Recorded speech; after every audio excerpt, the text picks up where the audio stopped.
Republican presidential candidate Donald Trump looked beyond an expected primary victory in his home state of New York on Tuesday, sending a top strategist to meet with congressional lawmakers as he chases the delegates needed to win the party nomination.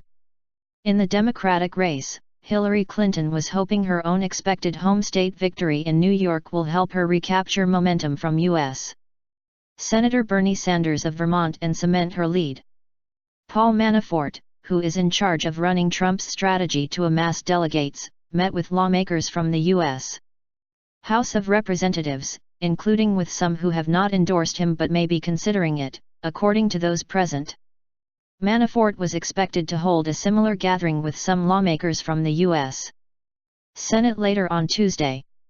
Manafort feels that there are 4 or 5 different pathways to 1,237, Congressman Scott Desjarlais of Tennessee said, referring to the number of delegates a candidate needs to secure the Republican nomination for the November 8 election. Trump, front-runner for months in the Republican race, currently has 744 delegates, while U.S. Senator Ted Cruz has 559 and Ohio Governor John Kasich is trailing far behind with 144, according to an Associated Press count. If Trump does not secure enough delegates needed to win the Republican nomination outright at party's July convention in Cleveland, delegates would be allowed to switch to another candidate. Opinion polls show Trump has a double-digit lead in New York, where the winner takes most primary carries 95 delegates. But a big win for Trump in the state York would not erase his vulnerabilities. Cruz's skillful use of party rules during the primary process has angered the New York billionaire, who says the system is rigged against him. Trump remains unpopular with the Republican leaders and activists who select and serve as delegates, whereas Cruz has invested time and money courting them.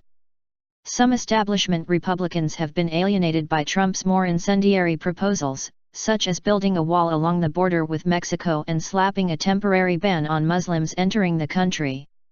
Others see the former reality TV star as an interloper who has not courted them and who has run his campaign in the national media. Trump has sought to mend fences with the recent addition of veteran political strategists such as Manafort and Rick Wiley, who will take the lead in upcoming nominating contests, according to a Republican source familiar with the campaign's operations. Congressman Lou Barletta of Pennsylvania said Manafort told House lawmakers the Trump campaign has an open door. It is good that they are reaching out to members here, to get policy ideas, and bounce ideas off, said Barletta, who has endorsed Trump. While Trump has muted his threats about unrest if he is denied the nomination at the Cleveland convention, his campaign's steady criticism of the nomination process has put the Republican National Committee on the defensive. RNC Chairman Reince Priebus met with congressional Republicans in Washington on Tuesday to explain to them how committees and delegates are chosen for the convention and how it will be organized, House of Representatives Speaker Paul Ryan said after the meeting. He is making sure that the rules are the rules, and we follow the rules, Ryan said at a news conference. Large margin. Opinion polls put Clinton ahead of Sanders in New York, which has been the scene of some of the harshest exchanges between the two Democrats. Clinton represented New York for 2 terms in the U.S. Senate, while Sanders was born and raised in Brooklyn.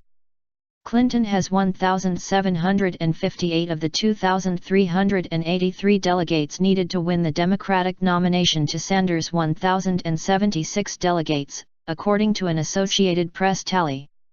A total of 291 delegates are up for grabs in New York, and a big Clinton win there could make her delegate lead insurmountable.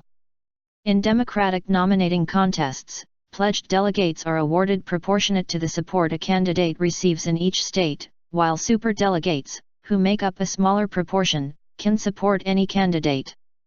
Any double-digit win would really reassure everybody that the Clinton campaign is reaching the voters who are going to be the people in November that are going to carry her to victory, said Dan Fass, a longtime Democratic donor in Rye, New York. The former Secretary of State had a message of unity as she made a last appeal for New Yorkers' votes, speaking on Tuesday at the North America's Building Trades Union's annual legislative conference in Washington.